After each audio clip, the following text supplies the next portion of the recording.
Welcome, everyone. It's quite late or quite early, depending on what you consider midnight. I think it's rather early for Monday, but rather late for a Sunday. LOL. So I messaged on my community yesterday asking for requests because whenever I get really upset for no reason or my brain just gets a little too loud, I need something to distract myself. And that usually results in a lot of comfort fics. So thank you to the one person who commented, and maybe more after I went offline. But anyway, so today I guess you get to see some of those, and you'll notice a very fast, continuous I guess it's not really a trend, but a very continuous and noticeable thing about who my favorite comfort characters are, or just my most basic comfort characters, I guess you could say. Also the themes of the stories, and you'll understand those too. So I hope you all enjoy. It's only some of these chapters aren't finished, and some of them are rather long. So, I might split this into 2 parts. I don't know yet. I don't know. I guess we'll just see how many I go through before I get tired. So, yeah. I hope you all enjoy, and, as always, feel free to request. I will always take requests for comfort fics because I absolutely love writing them. And I don't know about you, but they always make me feel better, so yeah. Well, I mean, most of the time. Sometimes they just make me more sad.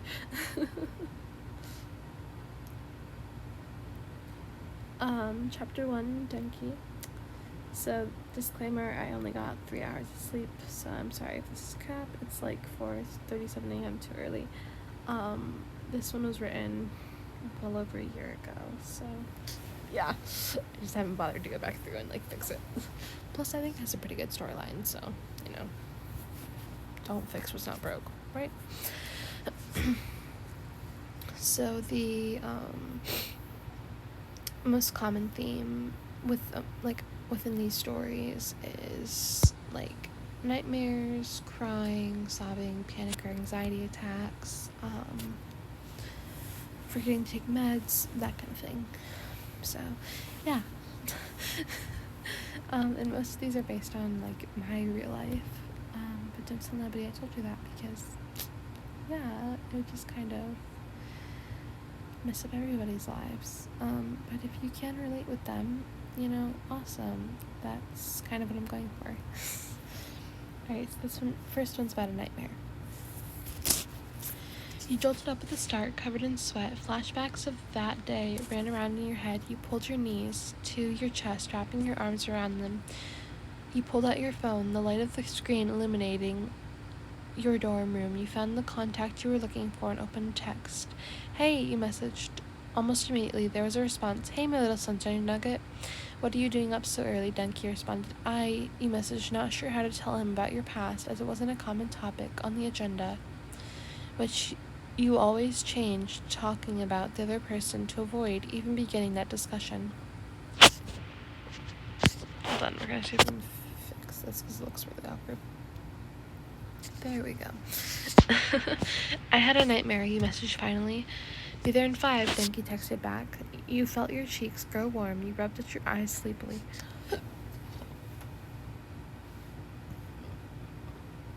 Also, fair warning, there is some cursing in some of these. Yeah, because life is hard sometimes. Fuck, you cursed quietly under your breath. Now you had done it. How are you going to explain it to him? You silently cursed yourself, scratching at the inner skin on your wrist. A few minutes later, you felt hands gently grabbing a hold of your forearms. You looked up. Babe, you whispered softly. Denki smiled and hugged you tightly. You hadn't realized it, but you had scratched your skin open, a bad habit of yours. Denki took care to disinfect the scratches before bandaging them. Sitting on your bed with you, Denki waits patiently, his arms wrapped around you. You look up at him. The silence is kind of awkward, you mumbled. Denki nods. But it's alright, sunshine, Denki reassures you before smiling. You return his smile with your own, sleep calling for you as you lay down. Can you stay and lay with me? You ask quietly. Dunky smiles. Of course. He lays down beside you. You shift so that your head is resting on his chest. He lazily traces a pattern on your back as your eyes slip shut. Sweet dreams, Sparkplug, Dunky murmurs, closing his eyes. I don't know what the theme of my just bad text is, but, it's yeah,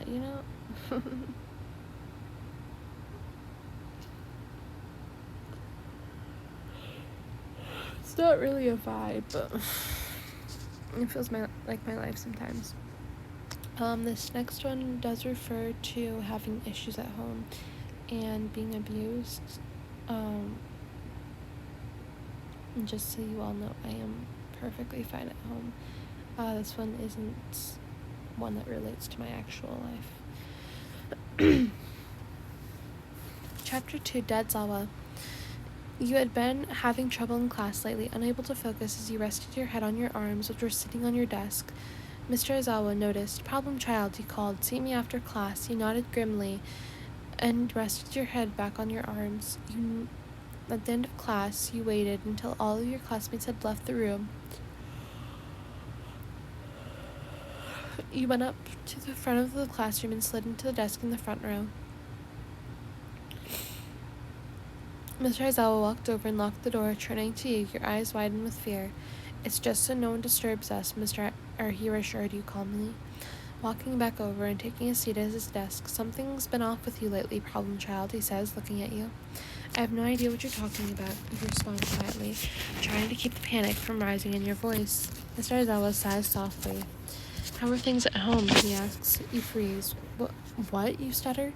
How are things at home, he asks. He says again, his hands clasping together, his chin resting on them, knowing that he has found one of the sources of the problem. You take a deep breath before slowly letting it out. Things at home are fine, you say shakily. Then Mr. Aizawa frowns. Then what's with the bruises or the cuts, he asks, locking eyes with you. You shake your head. I have no idea what you're talking about. He sighs again and stands up, walking close to you. Sensei, you say? He pulls you into a hug. It's okay, problem child, he says quietly. You feel a few tears slip down your cheeks. Soon more follow. Mr. Aizawa stays quiet, gently rubbing your back as you cry into his shoulder. There, problem child, he says. Around 15 minutes later, once you're finally calm, Mr. Aizawa looks at you. Please, problem child, he says softly. I only want to help. But I can't do that if I don't know what's going on. You nod slowly, a debate going on in your mind on whether you should come clean or not. You finally decide to go for it and make eye contact with Mr. Aizawa. My dad abuses me, you say softly. Mr. Aizawa nods, his grip tightening around you ever so slightly. What form of abuse are we speaking of, he asks. You pause before hesitantly answering. All the basics? Mr. Aizawa's posture becomes rigid and tense. Problem child, he says. Yes, you look at him, your eyes filled with fear. What about your other parent, he asks. You look down. My mother passed away 3 years ago, and my younger sister died last summer. You respond quietly. Mr. Aizawa nods. I see, he says. You turn, burying your face into his shoulder as the grief of losing loved ones passes over you like a tsunami. Mr. Aizawa pats your back gently. The cuts on your wrists, they are from your father. Are they? He says softly. You feel your posture become impeccably straight as you feel yourself nod, staring down at your fidgeting hands. You did it, he says softly. It's not a question. You nod again. I didn't feel like I had any other way to cope, you say softly. Mr. Aizawa nods. I know that feeling, he responds. You pull out of his arms, looking at him. Did you ask. He nods slowly. Yes, he says. You hug him again. Mr. Aizawa's arms wrap around you. For once in your life, you feel cared about again. Mr. Aizawa clears his throat. Would it be alright if I adopted you? He asks. You nod, hugging him tighter. He smiles softly and holds you. It's the end of the day, he murmurs quietly. You nod. Would you like to go home with me? My husband is probably just finishing up his work, he says. You nod again. Mr. Aizawa lets you go so you can stand up, but you refuse to let go of him. He chuckles softly and picks you up, setting you on his back. You rest your head against his back, slowly falling asleep. Aizawa grabs his bag, heading to Mick's office, and knocks on the door, waking you up. You remember. The door swings open as you lift your head up. Hello, little listener. Shota? Mick questions Mr. Aizawa. Mr. Aizawa sighs. We'll talk about it when we get home, Mr. Aizawa answers. Mick nods and grabs his keys and opens the door wider so that Shinzo and Eri can walk out of his office. Shinzo walks up to Mr. Aizawa. Dad, what is YN doing here? He asks. Well, YN is going to be living with us. He glances at Mick. You make eye contact with Shinzo, who gives you what seems to be a smile. You smile back at him and wave at Eri. Eri giggles and waves back.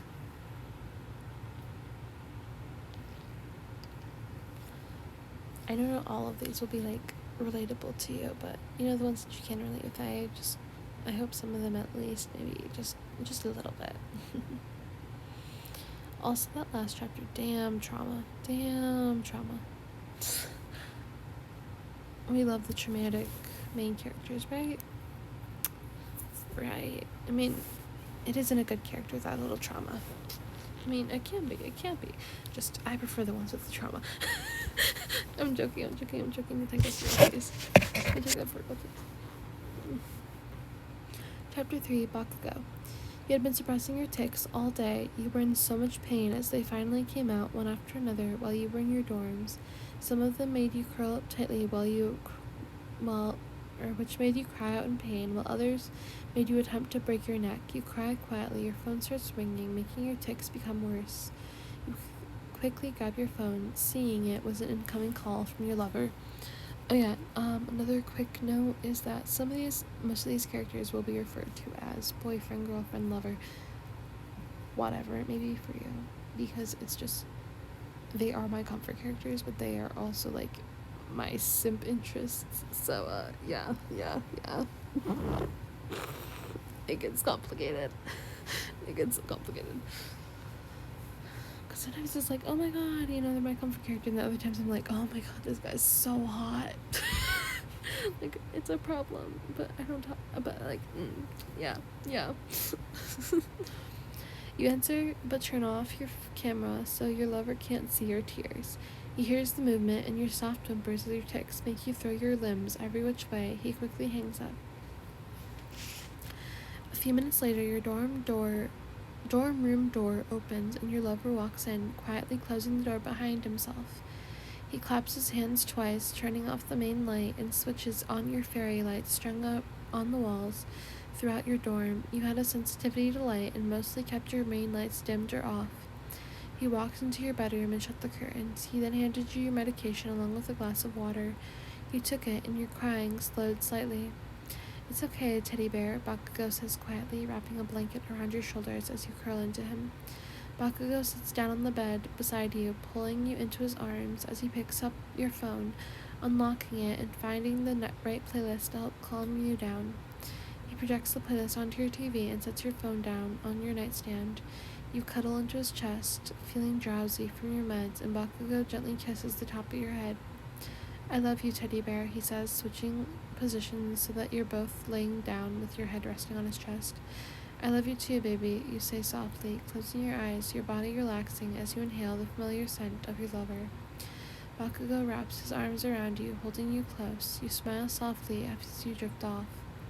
Bakugo mumbles something that even he can barely understand and pulls the blankets up over the both of you. He closes his eyes, saying sayonara to his sleep schedule. A few hours later, you wake up. You turn your head, attempting to look at the TV to check the time. You take in a sharp breath as you read 3 o'clock. You sigh softly. There was no way you would be getting back to sleep this time. You didn't want to wake Bakugo, as he would be angry and upset with you for doing so. You simply snuggle back into him, grabbing your phone off the nightstand and putting on a show instead of the soft music. You turn the volume down and the subtitles on. Around an hour later, you're passed out in Bakugo's arms again. Bakugo shifts slightly, holding you closer to him again. His legs slipped over yours, keeping you from going anywhere. As he kisses the top of your head, you smile softly in your sleep, a slight flush covering your cheeks. Another hour later, and your alarm is going off. You sit up, slamming your fist down on it before it can trigger anything. It shuts up almost immediately, and you sit up, rubbing sleep from your eyes. Bakugo pulls you back down by him. Where do you think you're going, teddy bear? You let out a soft sigh. Cat, school, you answer? He scoffs and wraps his arms around you. No, but no, no buts. He throws the blanket over the two of you and wraps his arms back around you. Stay, he mumbles quietly. You smile softly, nuzzling into his chest. You hear him chuckle while you fall back asleep.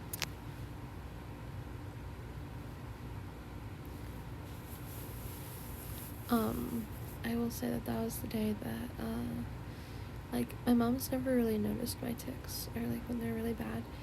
So there was this one time when, we were at her work, and I remember I stood in the doorway of, her office area, and I had, suppressed one for, I had been suppressing them all day because, whenever I do it in class, and, people look at me really weird.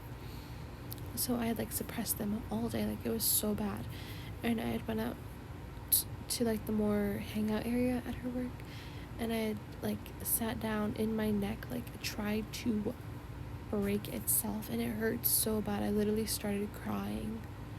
And that was the first time, I think, ever that year that my mom had actually, noticed and asked me what was wrong. She had noticed that I was fucked up for once, even though there had been times before that where I had gone, weeks straight crying every single night, and she wouldn't notice anything.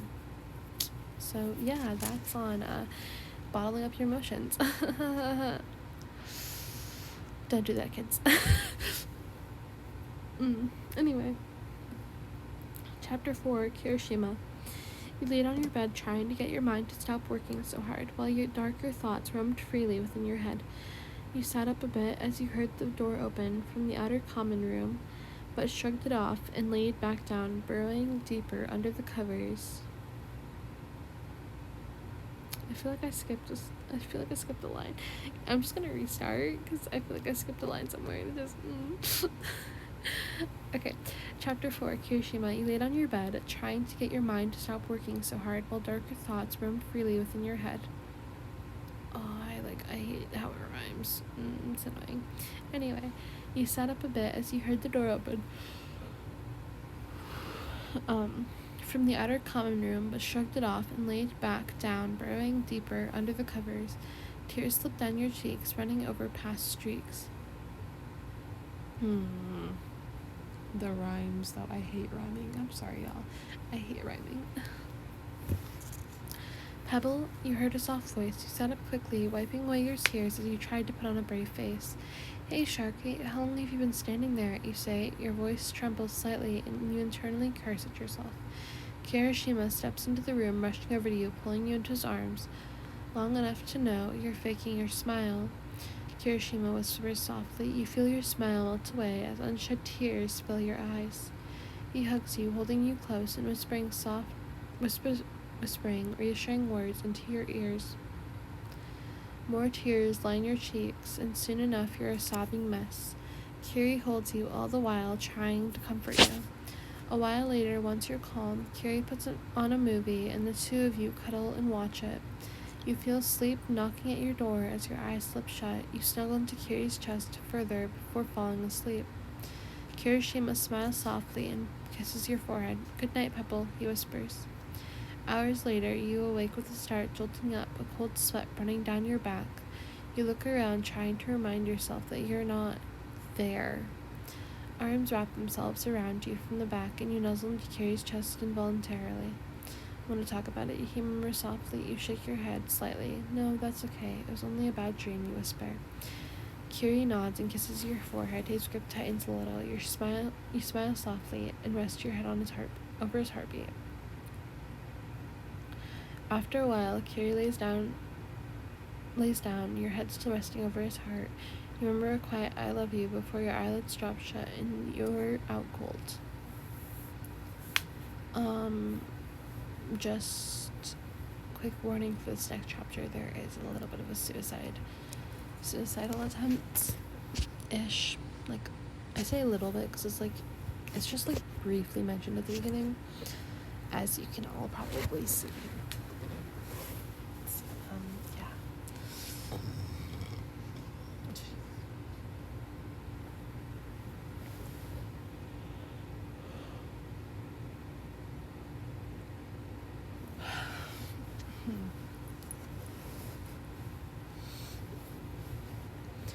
Chapter 5, Dobby.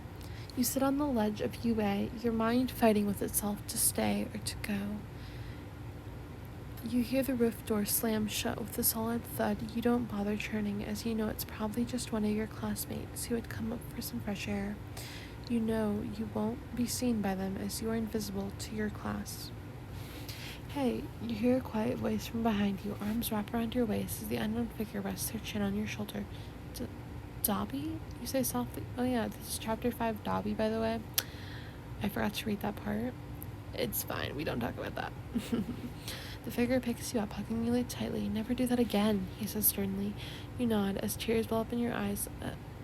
I am so sorry, you say, tears flowing freely as you let out a sob.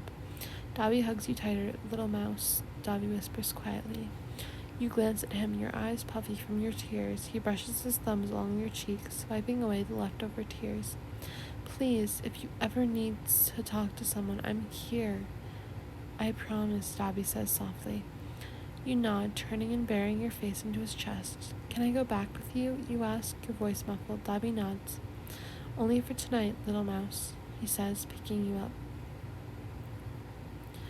Kirigiri, I need a portal. I'll send you my location. No, just to my room, please. No, I don't want to deal with that crusty bastard anymore tonight. Yeah, bye. Dobby speaks angrily and quickly on the phone before hanging up and stepping into the portal in front of him. The two of you arrive back in his room. He lays you down on the bed, helping you to tuck off your boots and before laying down beside you. You snuggle into his chest as his hand lazily runs through your hair. He places a gentle kiss on your forehead as you drift off to sleep.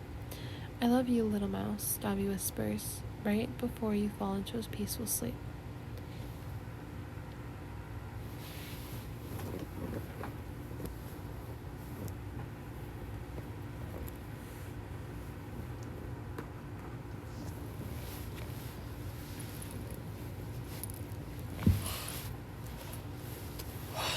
Okay, so this next one isn't really like a comfort fic. It was just like a random idea.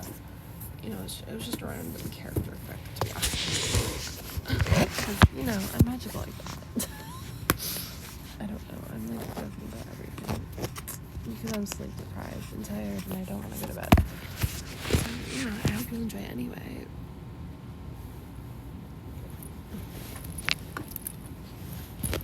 Chapter 6, Shigaraki. Hey, player 2, Shigaraki says softly, shaking awake. Come on, we got a mission today. I feel like I'm forgetting, like, there's a warning in here somewhere that I should be, like, letting y'all know about, but I forget. Yeah, woohoo, we love that. Anyway. You nod sleepily and rub at your eyes. He presses a gentle kiss to your forehead before leaving you alone, leaving, allowing you to change. Sorry, I can't read tonight. Or this morning? I don't know. Whatever you want to call it. You pull on some clothes and walk downstairs. What's our mission, you ask, after grabbing a monster out of the fridge and sitting down at the bar. First, it's getting you a proper breakfast, Dunky says, moving the can of monster out of your reach and setting a plate of pancakes down in front of you. You pout. Who cooked, you say, giving Shigaraki a death stare, sorry. Dobby pokes his head out of the kitchen. Excuse me. Wearing an apron. Me, he says before returning to the kitchen. Well, okay then, you say, turning back to your plate. Shigaraki sits down and eats with you. You take a bite of your pancakes, immediately tasting something resembling copper. Dobby, you shout. Yeah? He pops back out of the kitchen. Did you let Toga anywhere near the pancakes? I left for a second, but she was... Oh shit, she must have... I'm really sorry, YN. You smile gently, suppressing your inner demon. It's okay, but I should get going now. So basically, like, your quirk has to do with you intaking blood. It's not like togas or anything like that. It's like, as I said, like, it's in like an inner demon almost. It's like a demon form, kind of. Basically, you just have a thirst for human flesh. Woohoo, right? It's great. But yeah. Please excuse that. Yeah. It's just like a Demon Slayer episode mixed with MHA. Oh my god, I hate those crossovers. Anybody else? Or is it just me? Because like some of them don't make any sense.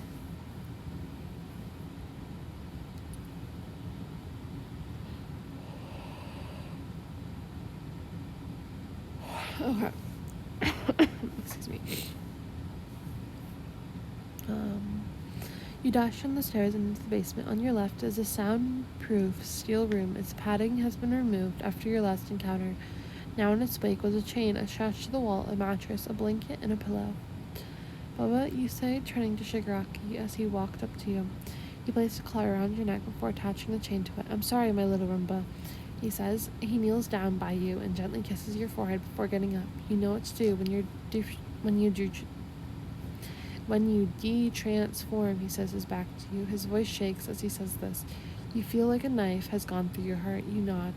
And you know what to do while I'm gone, you say. Shigaraki nods. I love you, you mumble as you lay down on the mattress with a few tears leaking from your eyes.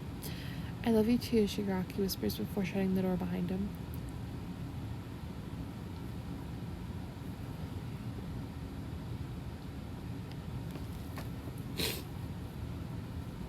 I'm dying.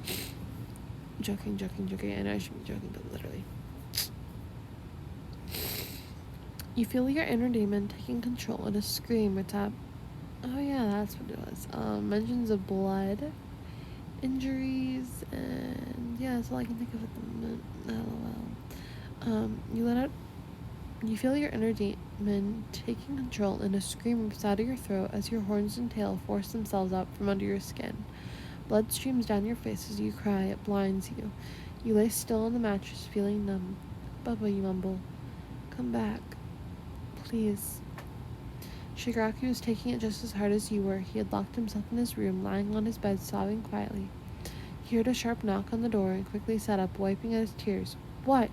Shigaraki demanded. The lock jiggled a few times, then the door swung open. Dabi walked in, shutting the door behind him. He lay down on the bed beside Shigaraki. Hello. Oh my god. Y'all, I can't talk. Hello, little mouse, he whispered quietly, looking at Shigaraki and gently wiping away his tears. Shigaraki scooched over so they used Darby's arms and nuzzled into his chest. Darby smiles gently. It's going to be okay. He begins to rub Shigaraki's back, trying to calm him down. Time skip. 3 weeks later. Woohoo, right?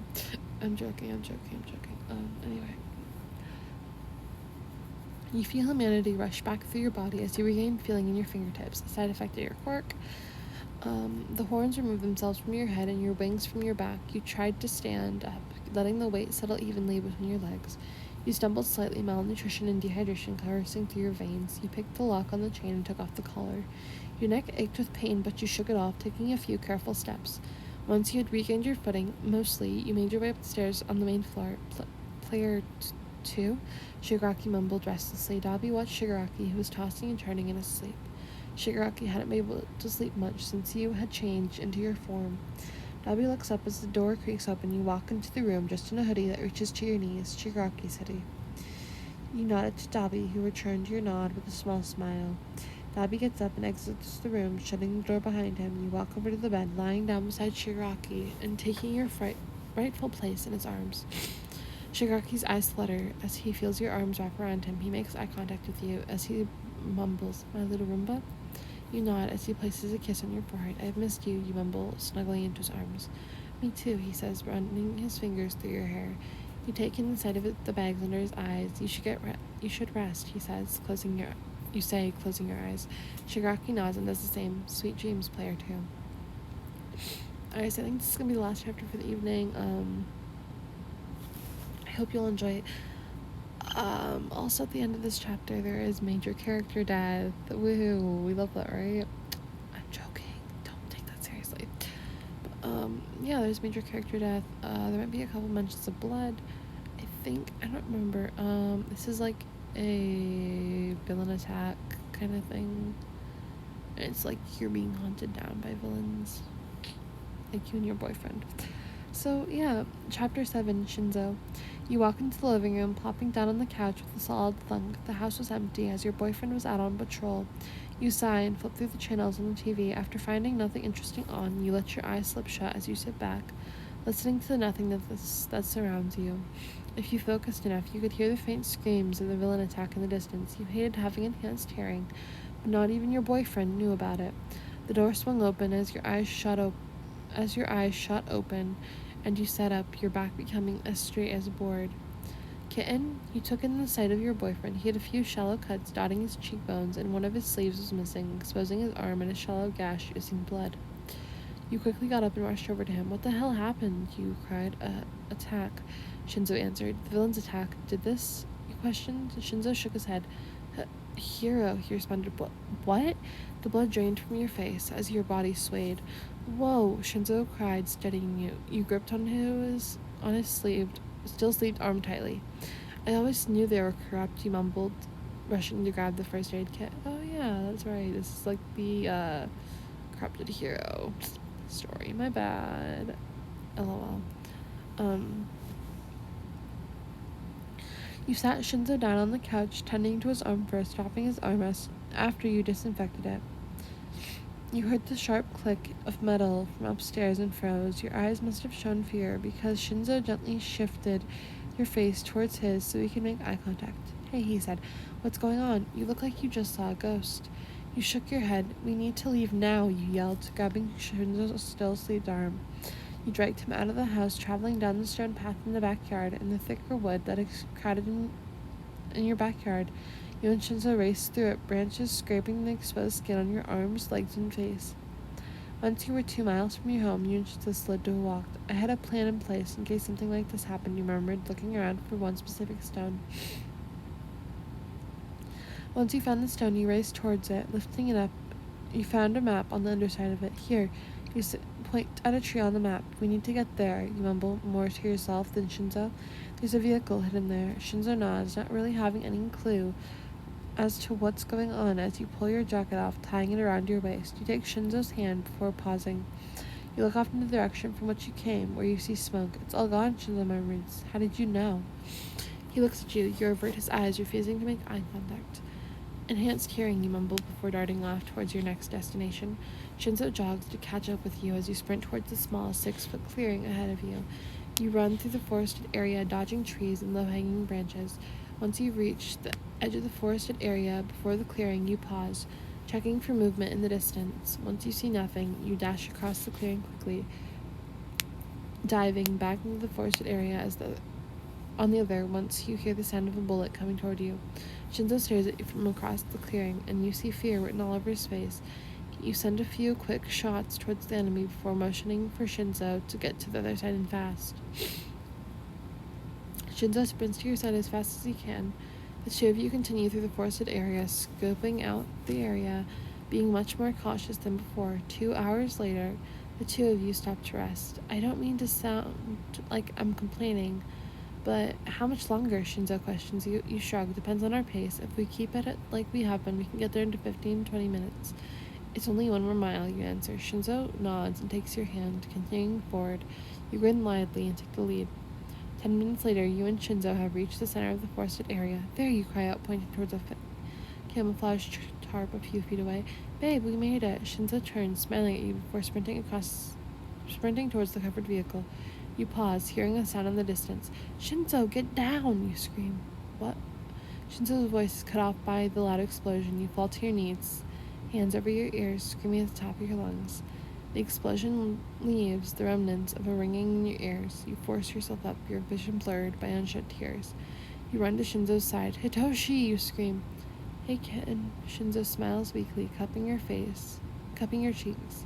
Or no, cupping your face makes more sense. Sorry, y'all. Pressing it gently. Shin, babe, keep your eyes open, please, you beg Shinzo. He lets out a small chuckle. I love you, kitten.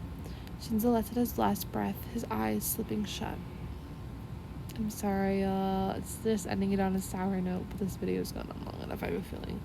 So, I hope you all enjoyed. Remember that my requests are always open. Yeah, it's going on 35 minutes unless you want a 40-minute video, lol. The next one isn't even complete. Oh, that's complete, lol. LOL.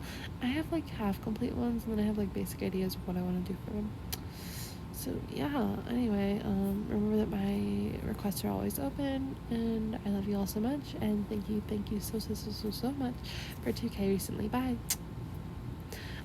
Oh wait, before you do go though, if you could give my sister just a little bit of love, her channel is That One Brought Plays, and she's just starting out, and I would be absolutely amazingly grateful if you all could just go show her some support.